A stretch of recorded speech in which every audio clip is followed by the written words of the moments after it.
Okay. Mom, for those that don't already know, can you please state your full name? Annabelle Lucille Ludwig. All right. You pass. When you were born, where was that, and what was your birth name? I was born in Hastings, Michigan, and my birth name was Annabelle Lucille Enz, E-N-Z. All right. Did you have some siblings? I had 4 siblings. Can you tell us a little about them? Yes, my brother John, or David, my brother Ron was 2 years younger, and sister 4 years. And then we had a span of 10 years, and I had another sister, Jan, and David ended up, there's 17-year span between the first and the last. All right. What were a few of your memories from childhood? I just wanted to say that my mother was 19 when I was born, and my dad was 25. And they were married when they were 17 and 23. She had just turned 17, which was, in this day and age, that would be a little unusual. Right. Yeah, yeah. Okay. Okay. So, what are some memories from your childhood? Well, we had, I was raised on a farm. We were raised where my grandparents, it was a second generation home. And my parents came from Germany. My great grandparents came from Germany. And so I was raised in that farmhouse that they built years before that. And it was a farm. So we had a lot of animals, chickens, cows, hogs, you name it, we had it. And we had chores to do when we were younger. And we had inside, I had mostly inside chores because I was the oldest and I could help my mother. My brother had the outside chores, and my sister combined the two, but she loved the outdoors because she was kind of the tomboy, and she enjoyed that part of it. Okay. Do you have a few memories from your childhood that stick out that you might want to share? Oh my. I guess we were, the 3 of us had our own entertainment. And we were always doing something. And we slept upstairs. We had no electricity upstairs. We finally got electricity downstairs. We used flashlights upstairs. And we had floor furnaces in the house. And there was one in the dining room and one in the living room. And in the kitchen was an old wooden stove. And that warmed up the stove winter and summer. And so it was hot cooking in there, of course. And I could also remember an old woodshed that was right out the back door. And it had an earthen floor to it. So there was a special odor about that woodshed because it had stored wood. And then, of course, for a lot of years, and when you wanted to feed the stoves, all you had to do was go out and do that. And the stovepipe ran up my bedroom upstairs, and it was the only heat that we had upstairs. And no inside bathroom. We had an outhouse. And yeah, and that was not. When did you get indoor plumbing? 14. I was 14 years old. The year my sister Jan was born, we had indoor plumbing. How about running water? Well, I think when I was in second grade, we got running water in the kitchen only. We didn't have a bathroom. And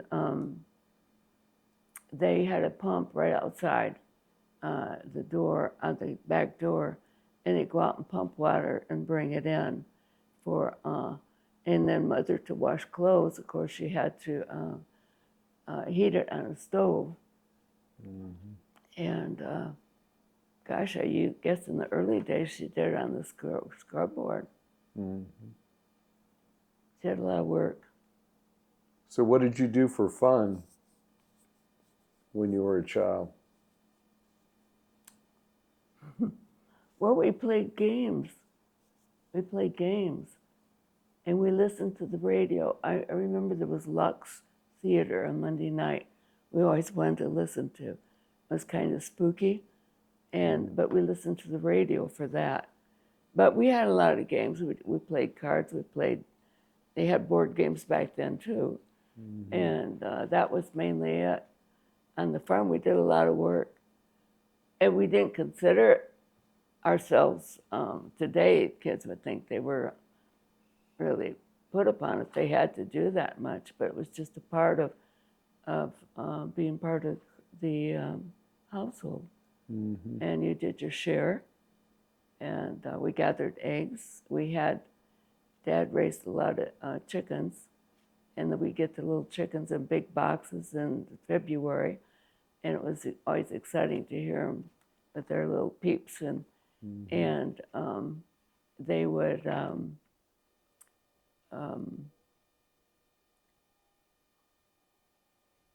and then they were put in the chicken coop under a heater, so that because they still needed to grow mm-hmm. more, and then the eggs came later, and then that was one of the chores we had during childhood, was to take turns gathering eggs and then cleaning them, and we had a crate that held 33 dozen a day, so we had a lot of. Mm-hmm. We gathered twice a day, mm-hmm. and then at night somebody had to go out and close the chicken coop, so the fox didn't get them. And one night, both my parents were away, and it was my job to go out and close the chicken coop. Well, I got out there, and it's about ready to close it, and I saw a fox, and of course the fox saw me. And we both ran different directions. Mm-hmm. But I knew I had to go back out at some point and try and shut that coop again. Mm-hmm. And so I finally got out there and did it. And of course, the fox wasn't going to come back. But mm-hmm. My dad said he was more, when I told him about it, he said he was more afraid of me than I was of him, but he didn't believe it. We also had, my dad tapped trees, and so when we get off the bus, when there was between frost and thawing, and then would get cold at night and frost again, and so when we got off the school bus, we always wanted to go back to the woods to get to be part of the boiling down process. This is maple syrup. Trees. Yeah, maple trees, yeah. And they gather the syrup. I think it takes 50 gallons to make a gallon of sap to mm-hmm. make a gallon of syrup. But we had that all our life. Mm-hmm. We always liked the real maple syrup. You guys also had a big garden, didn't you? We had a big garden. We helped my mother with the garden. Mm-hmm. Yep. And then we learned to can and freeze. And I had that in 4-H projects. Can you share a few memories of your parents and maybe your grandparents? The recollections you have and experiences you might have had with them? Mm-hmm. Yeah, my father was a hardworking man. He worked the farm, and he also worked in the shop. And because it wasn't a big enough farm to have enough income, and he taught us a work ethic, and that's what I appreciate. And they also both of them always saw needs in others, and were quick to do something about it. And I think all of us kids learned the work ethic, and we also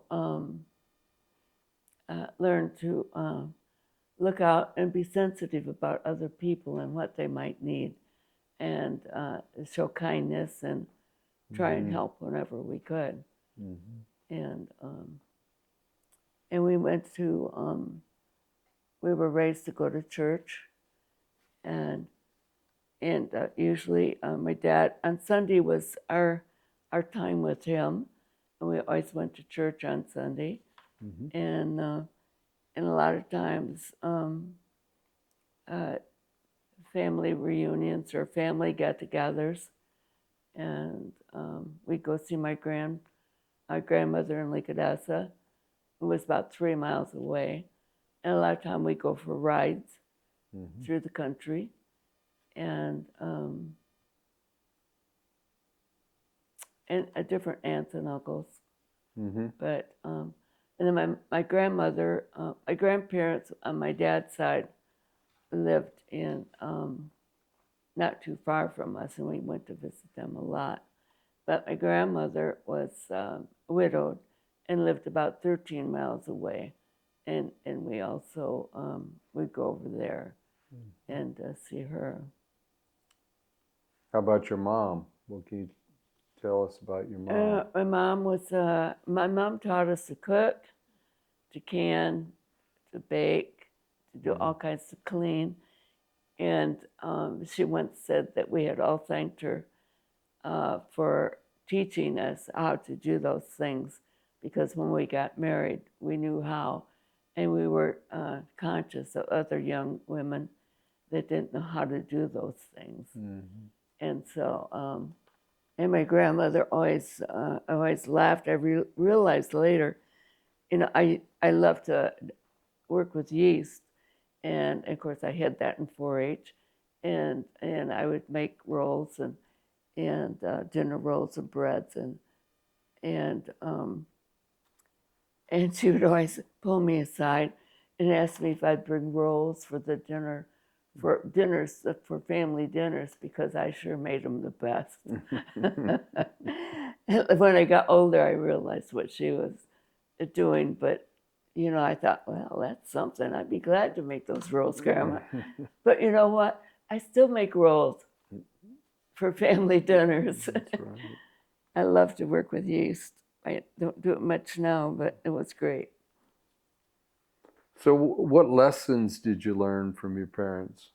You talked a little bit about that. About the work ethic. Work ethic. Yeah, and to be conscious of the needs of other people.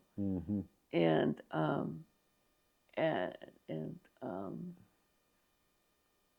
they taught us about the Lord too, which was really important to us. It has been in my life, and there were times in my life when I didn't always follow it, but I came back to it, which is important. What were you like in high school? And talk about your life during that period of time. I was very shy. I was shy, and I didn't like to be the center. I didn't like to be singled out and be the center of attention. And I was studious, I guess. But I went to a very small school. My graduating class was 26. So we all kind of knew each other, mostly from K through our kindergarten through our graduating class. And and we knew, and that, all the families in town too, the families in the area. A lot of us lived on the farm. Some of them lived in this little small town, but that was I always studied hard and tried to get along. I didn't make any trouble. I left that to my younger brother.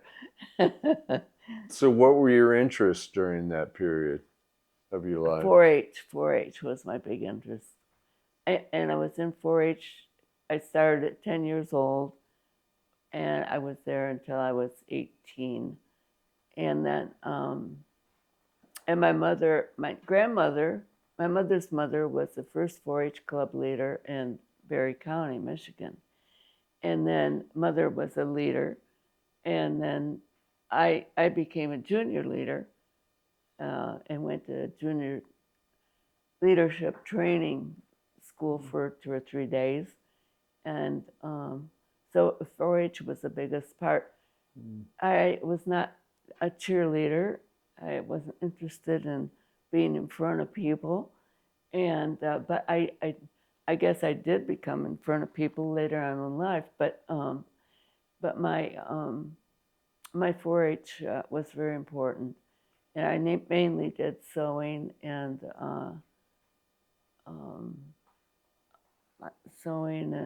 clothing and food prep.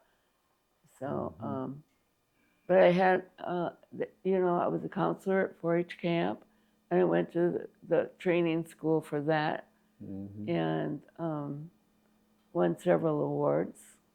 What were the awards? I got the Michigan Farmer Award for one thing, and I can't remember, but I know I got a baking set, and I still have some of the pans in my cupboard that I got from there, and that was from a Betty Crocker Award that I won, and usually you had to write up something, and then my friend and I did a demonstration on hemming, and we took we had first place in that, and we didn't realize it, but the leader of the state of Michigan in 4-H was in the crowd, and he came up and congratulated us on it, and said that he didn't know much about hemming, but he sure did now. And I don't know, I think the judges might have heard, but maybe not. But anyway, we took first. So we were happy. And we had a trip to Columbus, Ohio for that trip. And then we were chosen to give that demonstration to the junior leaders. So that was one thing you only went to once. But we got to go twice because they wanted us to go back and show our demonstration to the other junior leaders. So we kind of lucked out there. But we went to Club Week, and that was held at Michigan State when it was still a college, Michigan State College. And I think when I was a junior in high school, they changed it to the Michigan State University. And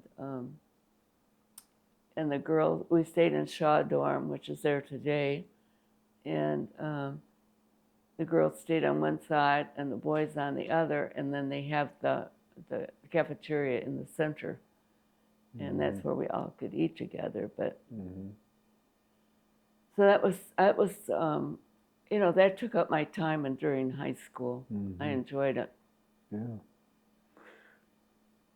So when you were growing up, especially through the time up and through high school, was there someone in particular or a person that kind of inspired you at that time? Yes, I had a friend. She was a friend of mine. She was 10 years older, and than I, and 10 years younger than my mother, and we really clicked. And I always wanted to grow up to be like her, and I did. She was just she was kind of soft spoken, and she was just a special lady, and and we stayed friends for years because when I moved away and we went back to Michigan, I always made contact, and we had lunch or breakfast together, and so and then I found out that she was really ill and dying, and I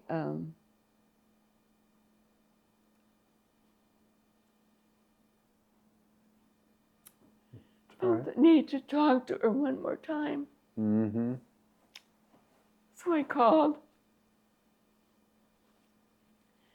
She said, "Oh, Annabelle," she said, "I've been wanting to talk to you, and that you were on my list to call." So I knew I did right in calling her. Yeah. But she had a big influence on me. Well, that's great. And then I had my home ec teacher too. She was always alert for children at school that came from poorer families, and they got made fun of by some, and she would very quietly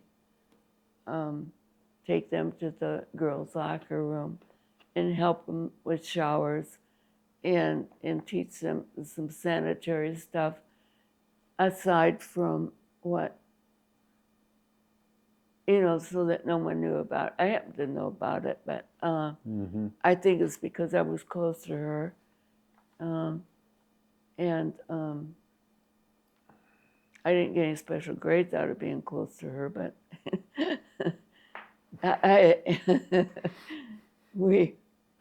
Well, there must be a reason you mentioned that. Did she give you a special grade?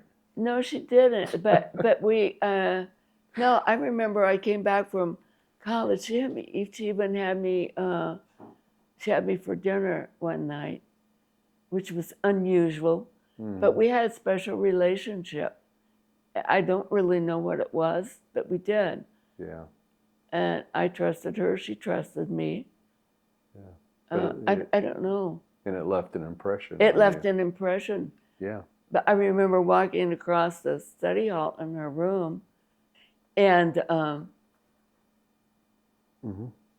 I had, I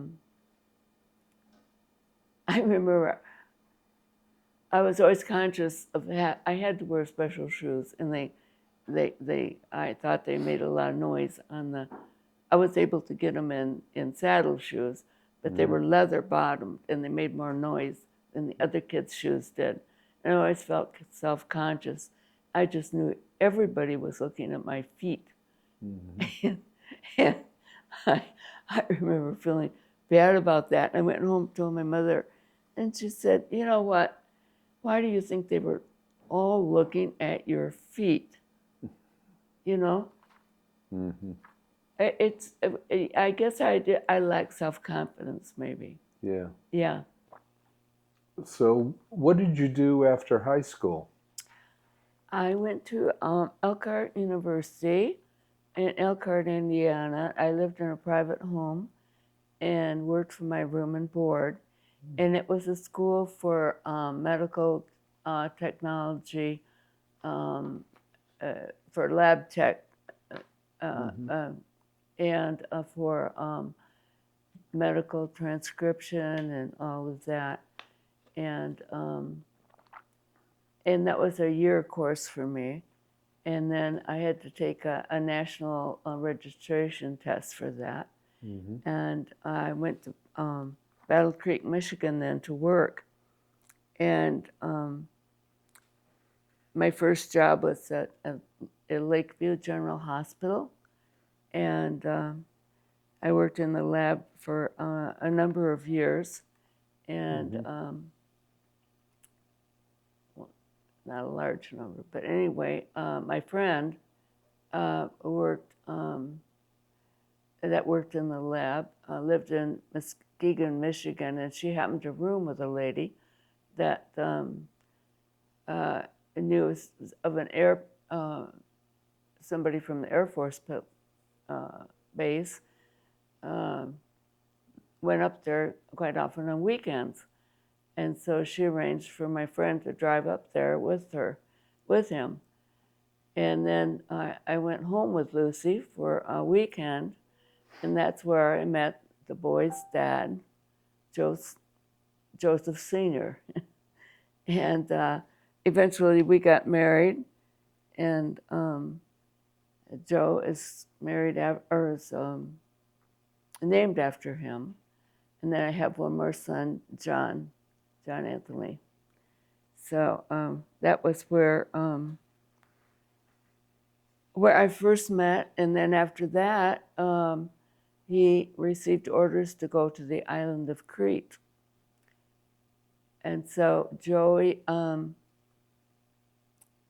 and I stayed in the States for about 6 months, and so I went to the island of Crete when I was by myself, because he went ahead, and with an 8-month-old child, and I flew from to Detroit, flew out of Detroit, and there was a nice gentleman there that he had a lot of brass on him, and he was dressed in, I think he was Army, and he wondered what I was doing. I told him about it, and he got off the plane. He said, "I'm so sorry." He said, I just have a few minutes to catch a cab and go to where I have a meeting. Otherwise, I'd take you to to the air base and get you settled in." And but he had to go. Well, anyway, the next day when I got up, we had there was a limo waiting for us, and there was a pilot on there that was going to be taking the same flight, and a lady with a couple of other children that were on that same flight. And I was down having breakfast, and there was so much kindness that helped me along the way in going. And Joe was a little fussy. I was down trying to get a bite to eat, and the lady behind me said, "Let me take him. I'll hold him. I've been there and done that." And she had a little 10-year-old with her. And then the pilot happened to come back in, and he saw me, and he said, I think you need to, you're going to have more paperwork to fill out. And he said, "There's a nursery I just checked out," and he said, "It looks pretty good." And he said he checked it out for his wife that was going to be coming with their child in a few weeks. And so I did that. And then he appeared again. And he said, "If you don't mind," he said, "I'm going to board the plane with you, because he said, I know the perfect place to go with the baby." And so I said, "I don't mind." And so we went, and he found a perfect place, first row, and there was a little indentation there, and you could I could lay a blanket down, and he could sleep down there. And of course, there was a seat for him as well. So I had a window seat, and there was that seat between for Joe, and he had the aisle seat. Then we flew to Newfoundland, and it was cold and windy, and he took Joe and carried him. We didn't have tunnels at that point to go through. We had steps all the way that we had to go up and down. And so he held him, used the restrooms, and then he gave me Joe back, and he used them. But when we had to walk back to the plane, he again took Joe because of the ground. Went from there to Ireland, and this is all prop plane, by the way. The jets had not become in style yet. Mm-hmm. And so And then I had a bottle filled for him, and the man wouldn't take any money for it because he said that when he gets to be a big man, just tell him it was because of that milk he got in Ireland. Ireland to Germany, and that's where the pilot left, and I got to thank him for all he had done for me, and wished him well, and that his wife would have a good, somebody help her along the way like he had for me. We spent the night in Wiesbaden, Germany. Started out the next day in a different type plane. This was, I think, a charter military plane that I flew that far, and then it was a regular plane. And we went down we stopped in Rome. We did not deplane, but we took on new passengers and left a few off. And then on down to Athens, where I spent another night, and then got up the next morning, and for the last leg of the trip, and went to Crete to meet his dad. But in the process, this person tapped me on the shoulder. It was a man, and I was a little suspicious of this man because I didn't know him from Adam. But my husband had told him I was coming in, and so he knew who I was, of course, and so we flew together then down to Crete, and he was a good friend and helped us a lot during the way. My husband was in the educational office there, and he was a professor from the University of Maryland that sent professors out to the different bases in Europe, and they taught classes there. So he would come every so often, and I fed him meals. But we lived on the economy for 6 months, and then we moved to the base, and so that was a really interesting, memorable trip. Yeah, it was a memorable trip, and I liked living in Crete because it was interesting. I'm on the economy too, because I could get out and walk you around I could everything in the stroller, but we could shop their Market Street there, and that was fun. And they got to know where we lived, of course. And once I left some tomatoes I had bought, and during the siesta time, they came up and somebody handed to me. And that was a little weird, a feeling, because they knew where I lived. Mm-hmm. And but they were very kind people. Mm-hmm. So any other memorable trips that you can think about that you want to share? You know, Joe and Kim always hosted Thanksgiving dinners, and my son John would come here. And so he wanted to save Kim from cooking all the time, I think. And so anyway, he invited us to go to Las Vegas where he lived. And so we would go out there. I think for 4 or 5 years we went out there. Mm-hmm. And there was always something special to see around Las Vegas that we hadn't seen before. And we went to Death Valley, we went to Hoover Dam, we went to the Valley of Fire. Mm-hmm. And in the one year, the basketball team was playing at the University of Nevada. I'm not sure, University of Nevada that was there, and we played. Mm-hmm. And we went to the ball games there. Mm-hmm. I'm not sure we had any extended trips that year. Mm-hmm. But that was always a nice trip. Mm-hmm.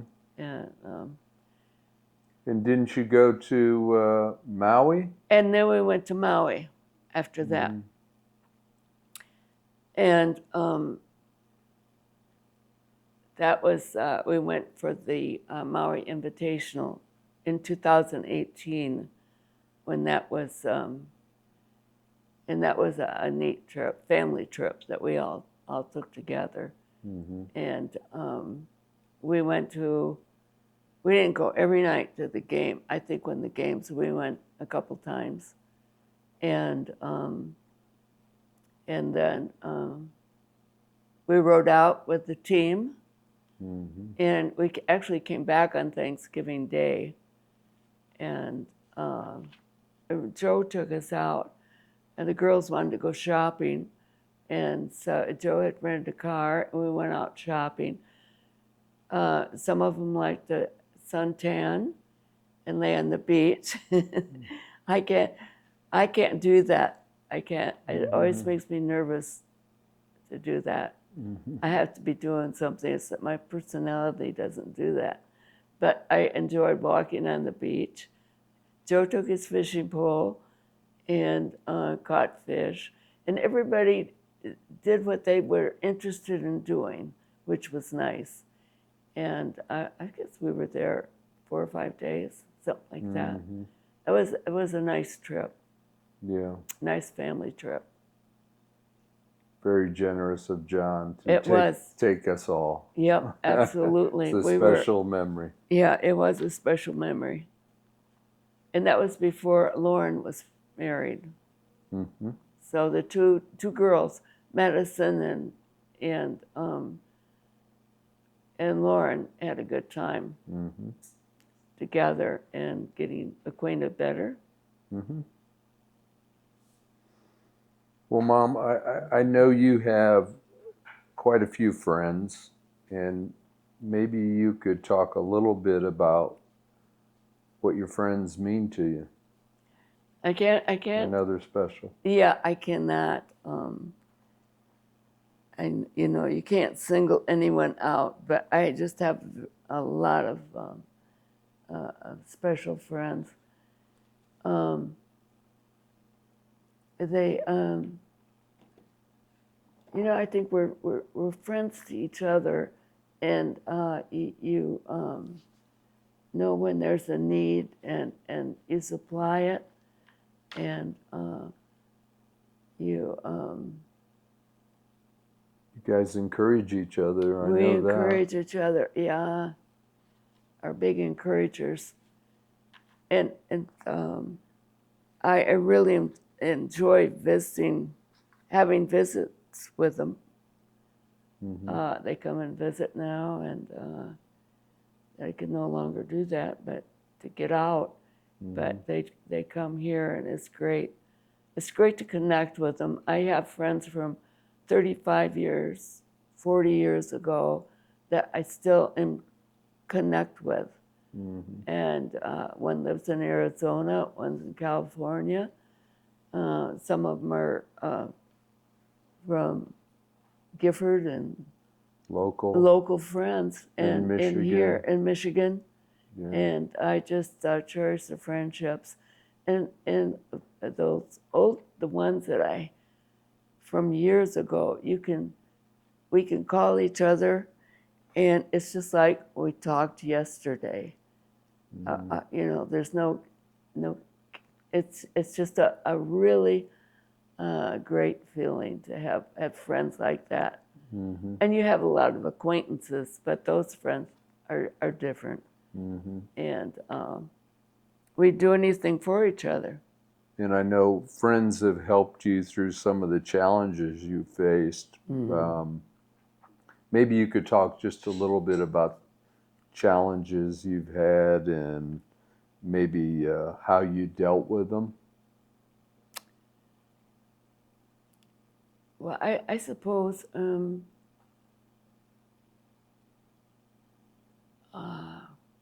the one challenge I had was a divorce, which I'm not proud of, because I felt like I had failed. And it's not something when you get married you think about, because mm-hmm. you want to marry for life, but it doesn't mm-hmm. always happen. And so that was a challenge for me, to get on with life. And it was tough. It was tough because it was my son's father, and that's really tough to do with. You feel like you're breaking up a family, and you did, and I didn't. Sure wasn't never an intention.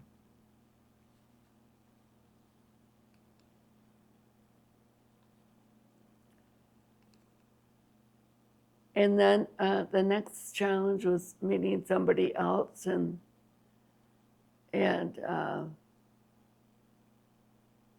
then getting married, and in the challenge of a blended family.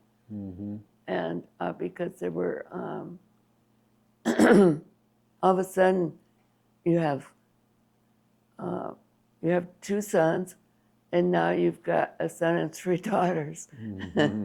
But most of them were all older, and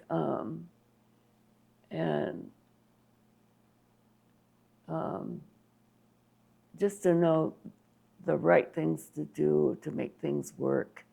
And it's and nobody gives you a book to learn from, and it's hard. So it obviously worked out. It worked How did out. you deal with it? How did you make it work? I don't know how I made it work. Did you have some I think- secret sauce or Yeah, what? I do have. The Lord helped me with that. That's all I can say. And He gave me the strength to go through everything, and He paved the way for me, and is still paving the way for me in what I'm dealing with today. And so I'm really blessed to have the blended family that talk to each other. We don't get together a lot, all of us, because there's so many of us. I think, my heavens, there's got to be 30 or so of all, if all of us got together. There's a lot, and but at least we can. The kids know each other. They can talk to each other, and they know something about each other, and that is nice. And I just and you know, at the age of 88, it's nice to have your bonus children calling and visiting, and some of them traveling from North Carolina to do so. And it's just it's a huge blessing to me to be able to have them in my life after their dad passed. It's a real life Brady bunch. Yeah.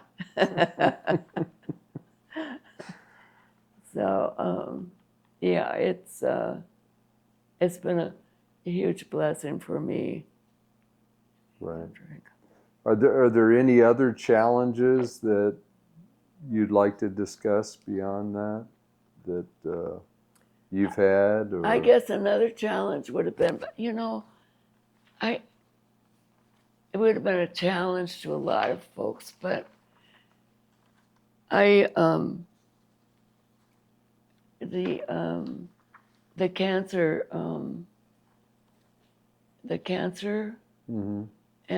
and how it had really gotten a head start, and I think I did. I wasn't worried about it. I wasn't worried about it, and God gave me that peace that passes all understanding, and I have and you know, and then I just finished my chemo treatments. 3 months later, I go in for the emergency Diaphragm? the Hernia. and it had torn my stomach up in 3 pieces. Only have a small portion of it. I was in the hospital for days, and then they had to go back a week later. I had to be strong enough for them to do their surgery on to complete the job. I was in intensive care for 2 days, And I was out for 2 days, and Joe got a break to go home, and Kim was there with the music.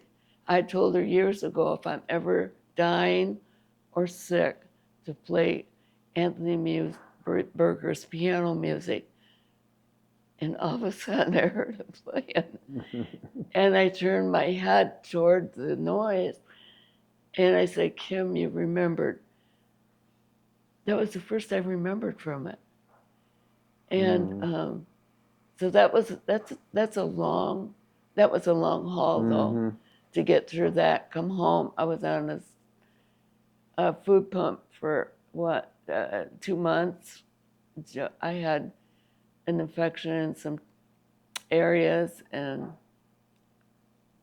but the Lord took over. He healed. The Lord heals, and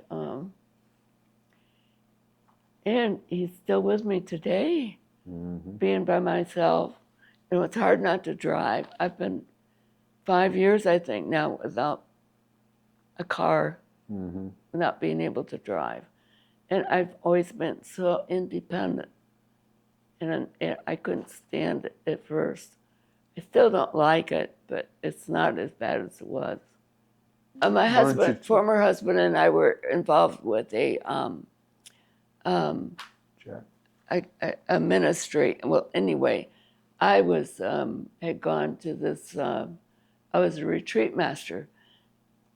I had gone as a participant,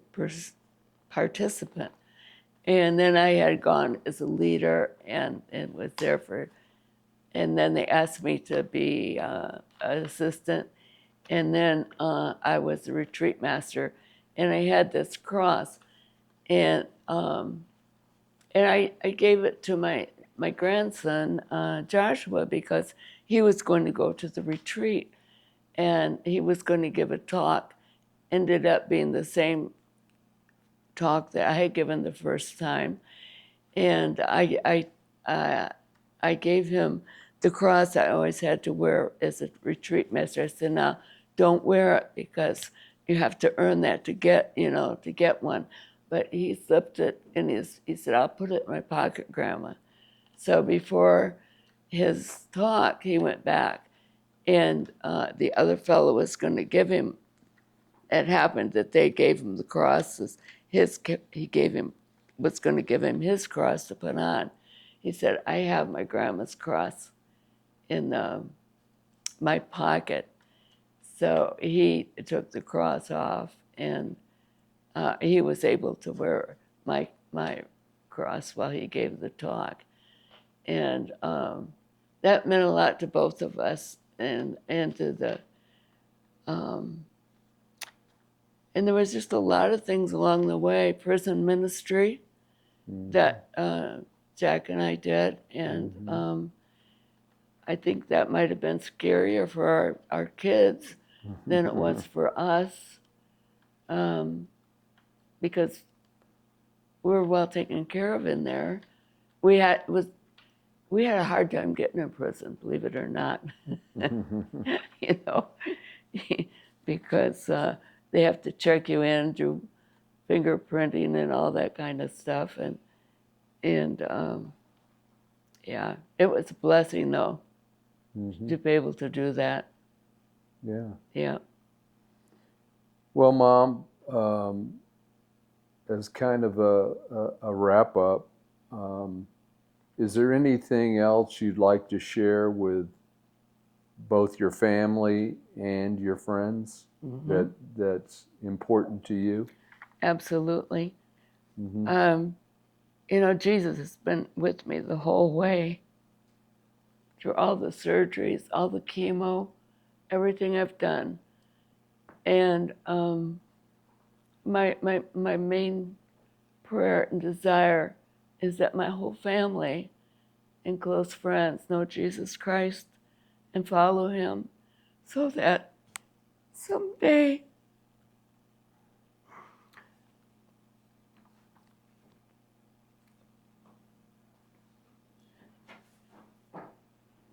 we can have a family reunion together in heaven and be together for eternity.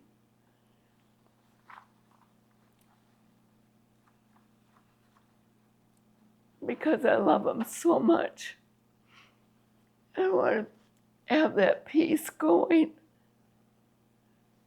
I'll see him again someday.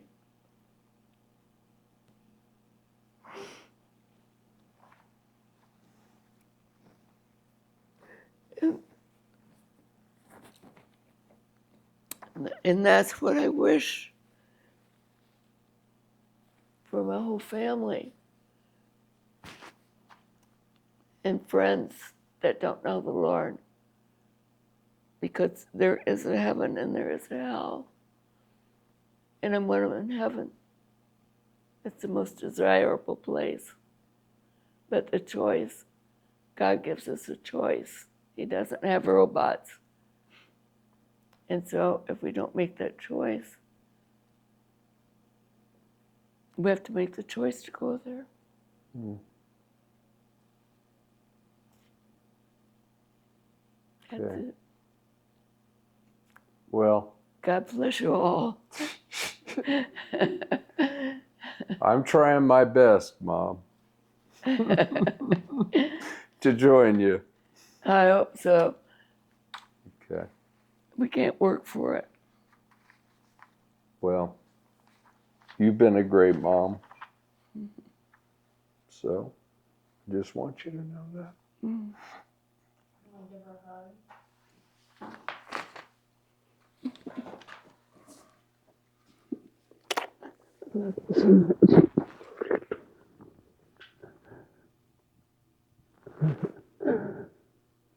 I'm going to tip you over.